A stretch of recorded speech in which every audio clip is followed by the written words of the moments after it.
So let's dive in. Let me tell you about this film. We watched it so you don't have to. Yeah. That's to say, like, you can. It's just, again, it's very long. It wasn't offensive. And I think... Parts of it were, but yes. Yeah. There's some really strange decisions. Yeah. I'll say.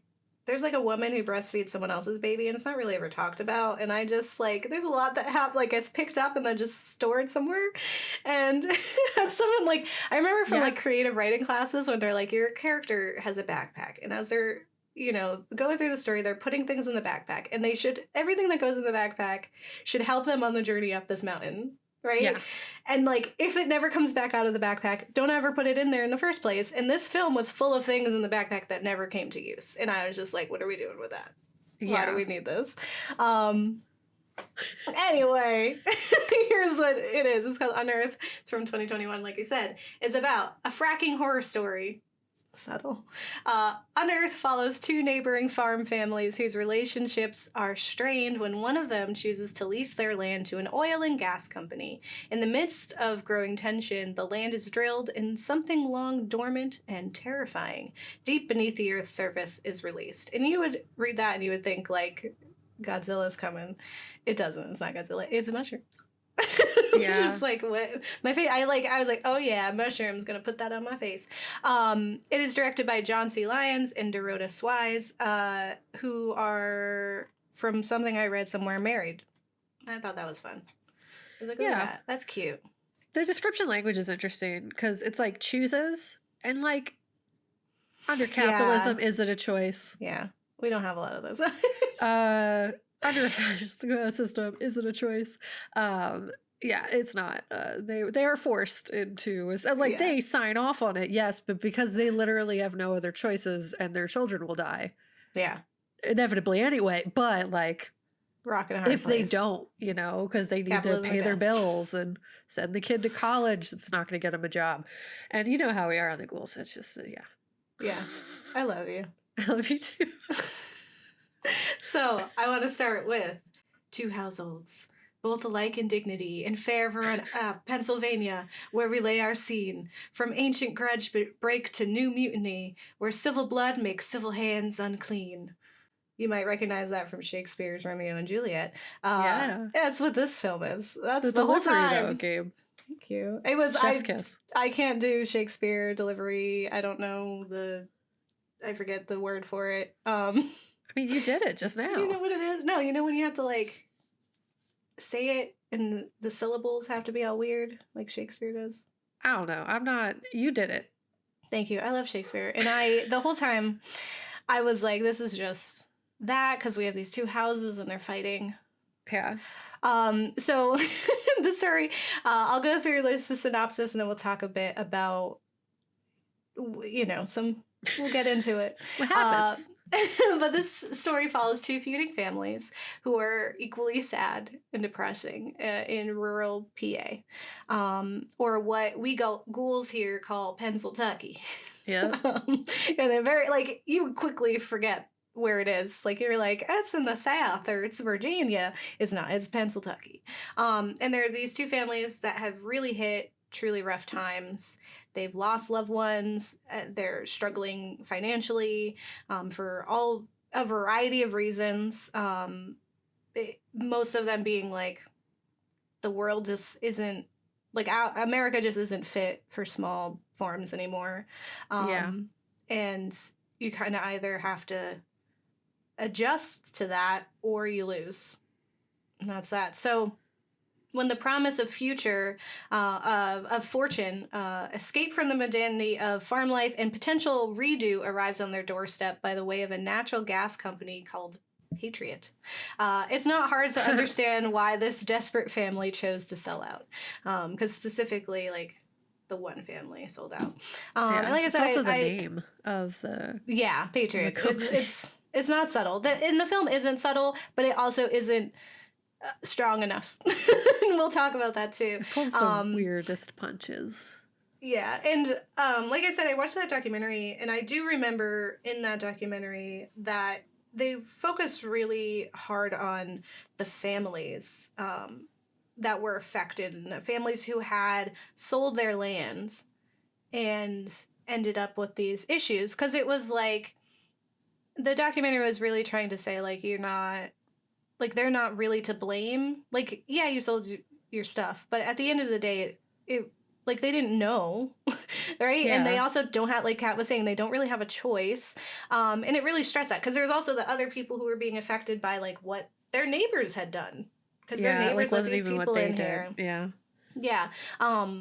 But it was just interesting because they were, like, equally pressed, and they were stressed for something to, like, news to get out of this. And it's only, like, when in this documentary their water turned a disgusting yellow and their checks arrived for their land with exceptionally fewer zeros than they had truly realized, they knew that it was a mistake.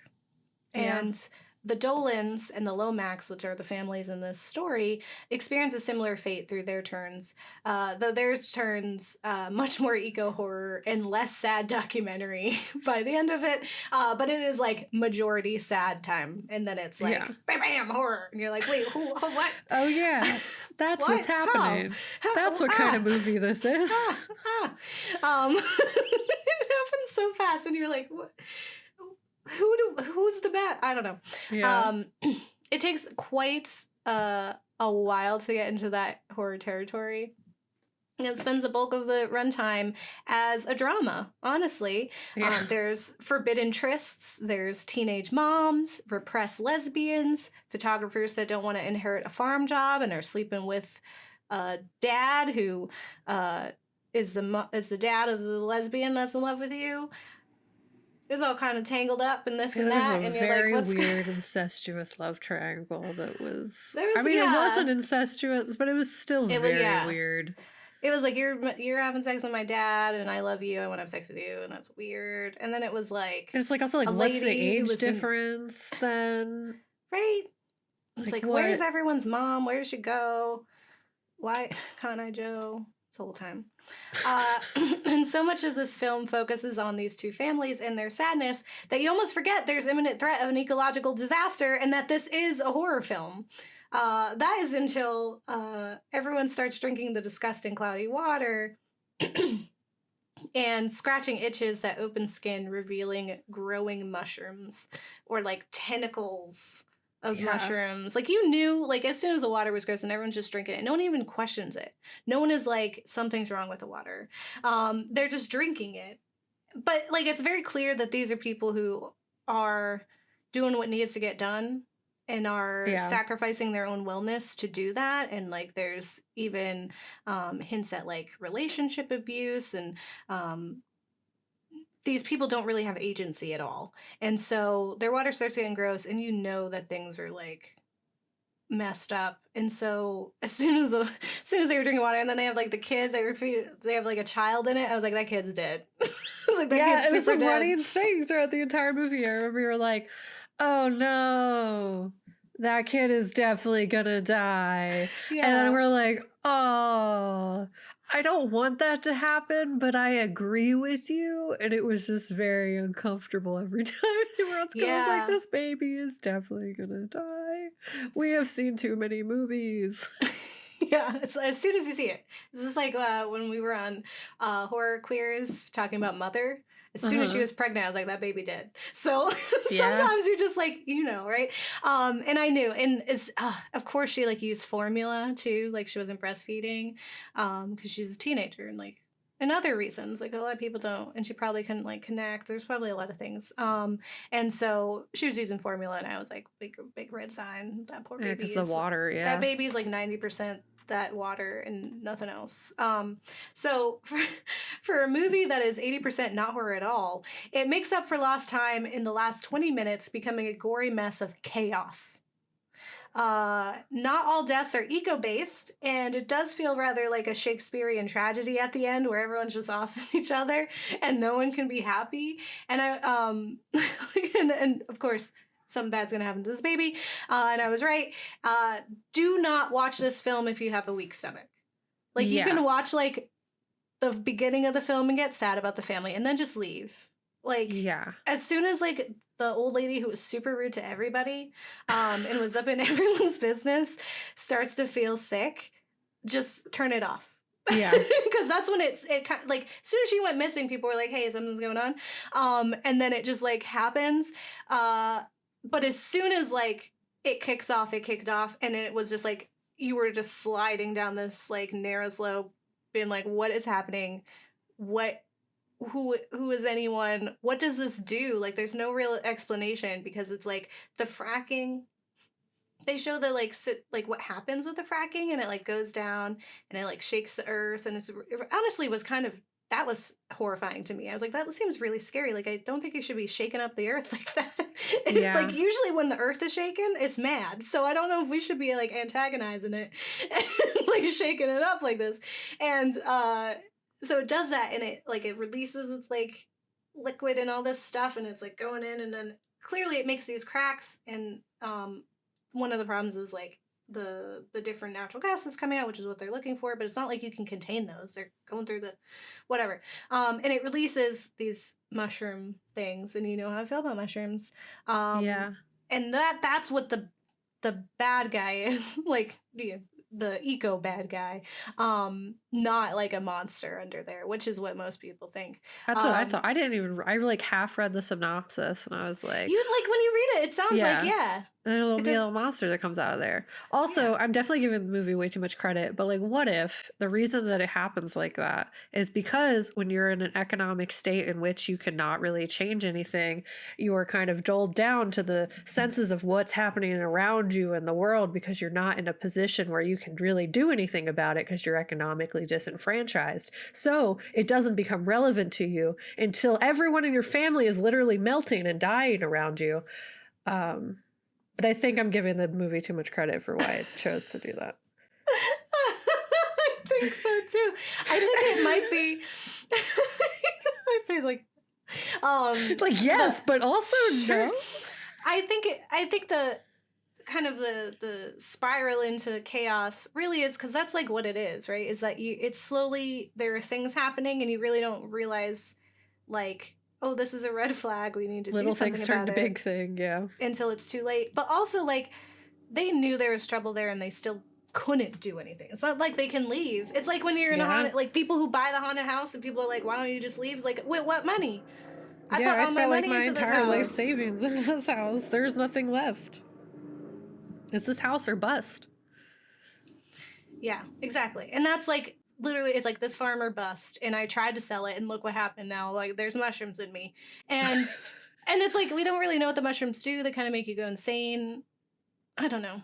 Anyway, again, if you have a weak stomach, do not watch it. I won't tell you all the things that happened besides that it's truly horrific. And I will say that maybe you see a baby crumble into guts and viscera like instantly and abruptly. And it was like, I knew that baby was dead, but I didn't know it was going to die like that. Yes. It happened, and I was like, what? It was rough. What? It's been 5 minutes. You put him down, he was a regular baby. You put him down, you turned around, you look back, you hate when that happens, and now it's just a crumbling mass of meat. I don't know. Yeah. I don't know. They did not have a scientist on their set to talk about biology. This is not the Bay. This is not next week's episode, Don't Look Up. They did not have a scientist. Yeah. They just had melting babies instead. So effective. Yeah, it sent a message. Sure did, it did. So let's talk about the eco horror, because I think the subgenre of eco horror is really fascinating to me, because it can really hold so much within it.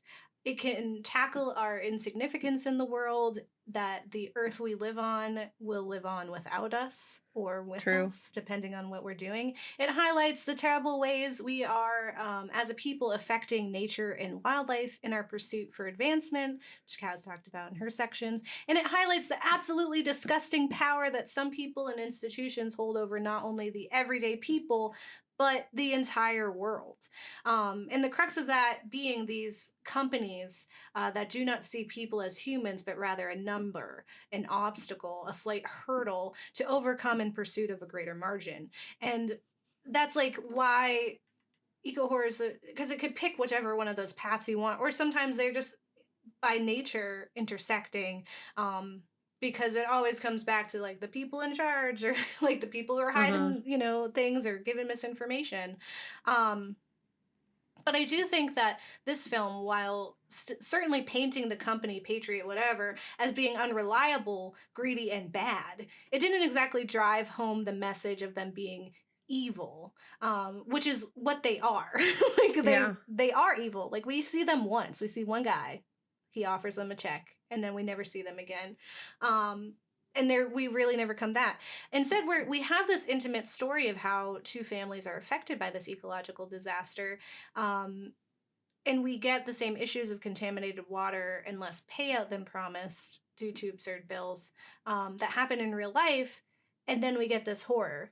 So it kind of felt like two different things. Because, like, to me, with or without the fracking, that could have happened. If Yeah. whether or not they had made the decision, if their neighbors had made the decision that had nothing to do with them, they still would have had this happen to them. Um, and when I first told people that we were doing fracking horror, most people jumped to the idea that it would awaken a beast. Um, but I would say that like fungi are kind of like slumbering beasts. It's true. And so they become infected. And I think similar to what we've seen in the Bay, the illness is a result of something entering our systems that shouldn't, specifically a living something that shouldn't enter our system. But unlike the Bay, this film spends more time focused on the innocent victims than on the big companies at fault. Like the Bay was a good mix of those two. Like we got to see enough of them to feel compassion for them, but we also got to see kind of the scrambling and the falling apart from the people who are supposed to keep this together. Yeah. And this doesn't really like focus on Patriot at all. These two families are betrayed and gutted because of their need to survive. But there's also this understanding that even their right to the land is a problem. As we've kind of talked about as well. Yeah. You're on native land, right? So there's a whole conversation of that. And there, I saw on a few different articles actually just a discussion on that. And it just made me think like, is this film telling us not to trust big gas, or is it telling us we have no business doing any of this at all? And in this article I found on Grimoire of Horror titled Unearth 2021 Film Review, Fracking Despair by Alice Oscura, they kind of dive into that thesis that there is no accident, but rather the earth fighting back. And they say, in the story, the land represents a supernatural force that proceeds to punish both families for their acts of betrayal. Metaphorically speaking, the land did not belong to the Dolans or the Lomax. The land allowed them to reap the benefits of what was sown once they were willing to keep passing down the responsibility to their heirs. Whether it was Mother Nature or some other entity, it took its revenge for the slight in a visceral manner. So that was like one take. I feel like we spent so much time with this family to not be sad about that, like to not blame them. But this was like, we should blame them. So I want to go as far as painting these families as villains. The film really wants you to know that they were desperate. Like you see their long-standing love, appreciation, and reliance on the land, but just like that they can't do it. Like they don't really have a choice. Like how can they compete with big farming industries that are filling their livestock and plants with chemicals for rapid growth to fulfill a need born from the myth of scarcity? Yeah. They And I cannot mean, compare. yeah, and it's like if the film was trying to say that, the ending wouldn't have been what it was. Yeah, like keep on farming. Yeah, Keep on keeping on. it just wouldn't. If the villain was fracking, it wouldn't have been that, because then, like, where did the fracking go? If the villain was that they were there in the first place and didn't have right to that land, which is true, but if that was what the Then film was why are trying they to still there? say, then why is it that the end that it was just like she was just good at farming, so she made the plants It grow, was and natural for that was her. the problem, not capitalism. Not Yeah. this economic situation that's like pricing people out. Just that no one was good at farming as good as she was, and it Yeah. literally defeated the entire purpose of the entire thing. But yes, continue. Yes. Sorry. It what Kat's referring to is that at the end, after like pretty much everyone's dead for a variety of reasons, one character lives on, and we have this like fade out, and then we come back, and she's just running the farm now, and it's doing fine. like as if all it took was that 2 families had to die and now everything's okay. Yeah. I mean, the fracking is still happening and her water is still contaminated. So like And what? where, like, yeah, there's no, it was really weird. But, and I think it really just missed like a big thing it could have done if you're going to make a horror movie about fracking is that you should make a horror movie about fracking. And it's like, yes, it's true that humans are harming the earth and Yeah. they are altering it to our because of our ceaseless greed, but it's not the individual family's faults. Although I'm sure they would be the first to cast blame on the other. Yeah. The true villain of the story, obviously, is the villain in nearly every Ghouls worthy story, and that is capitalism. Yep. And you as a human could do your part to reduce your carbon footprint and prolong the life of our planet, or rather this version of the planet that can house us. But the only real way to change the fate of our home planet is for big companies and greedy, disgusting capitalists to get their grubby hands off of our natural resources, which are dwindling and are not going to replenish miraculously. There is no planet B, right? Yeah. And it just doesn't do that. So, what I found interesting was that this team of directors expressed their motivations and what they think the morals is in an interview, and they said, greed and ignorance have already destroyed our water supplies with chemicals, biological, or radiological waste. And they said, no one is safe from the wrecking ball that is corporate greed. But I do feel like there's parts of this film that fall short with this messaging. And like, yes, the Patriot Company is bad, but is it evil? No. The film spends so much time trying to convince viewers that it is not the fault of these farmers that it never really takes a strong stance on the real villain. Yep. And we are always upset when a film pulls punches. And this one definitely does. So it makes us sad. And the question I have is why they felt so strongly this need to exonerate these families from blame.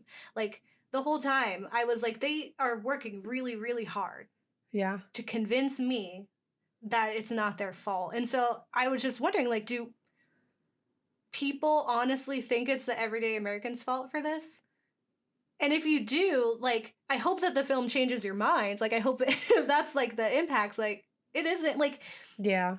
they're not like innocent, right? They are selling their land. But again, we don't really have a lot of choice in the matter. And sometimes it really has nothing to do with you. It's just now happening.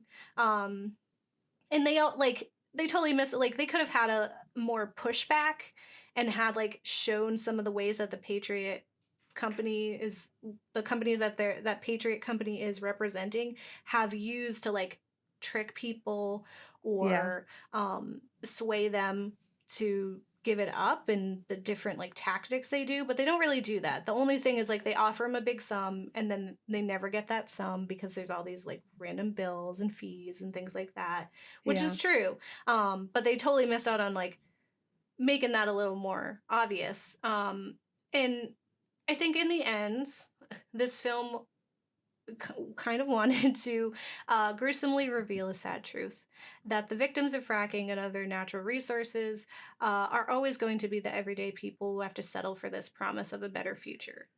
And sure, fracking most likely won't lead to unearthing predatory fungi that eat us from the inside out, warp our realities, and result in us murdering each other over the span of one night in rage and anguish, but it can kill us in other ways.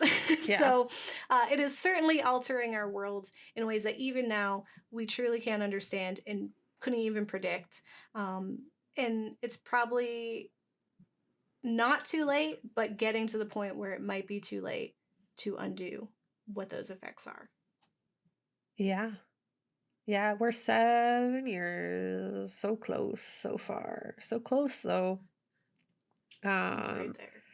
Yeah. And I think like it's a thing. The point you made about like, do people actually think that it is the poor people's fault? And it's like a lot of times, unfortunately, yeah. Because they think, despite the fact that on this scale where it's like poor people, poor people, poor people, poor people, poor people, middle class, Jeff Bezos, like they think they're closer to Jeff Bezos than they are to the Where like they are. like horribly impoverished. We don't have a middle class. Yeah, like we don't have that. Like it's literally like little blip, all at the bottom, and then here it is. This is what, like, so there's been a lot of like manipulation, like through the news and other things, like where people are like, "Hey, it's actually the poor people's fault. It's because Yeah. of all of this stuff," and that's like something that's like very frustrating. So I think like I get it, but I agree Yeah. with you in that like you really forgot the villain, guys. Like Yeah. there was a very clear villain, and you were like, that was a plot, I guess.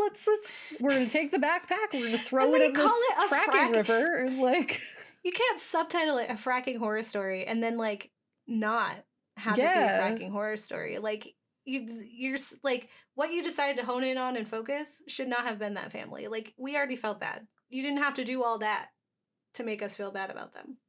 yeah, That could have been a different movie. That's like a John Steinbeck book, Grapes of Wrath. Like that's what I felt like I was watching. I was like, okay, this is just Americana. All right, I get it. But yeah. then you threw in horror at the end. Ridiculous. And yeah, I don't know. And I feel like they just also like didn't choose the right population to represent too, because it's like the ones who are being most taken advantage of by these companies and by these big businesses are not this little white family in the Pennsylvania. It's Mm-hmm. it's Yeah. like everybody else. And not to say like there aren't white people in Pennsylvania who are struggling economically because of the farming situation. They do. Mm-hmm. But in terms of like, There's also a lot booming. yeah, no, exactly.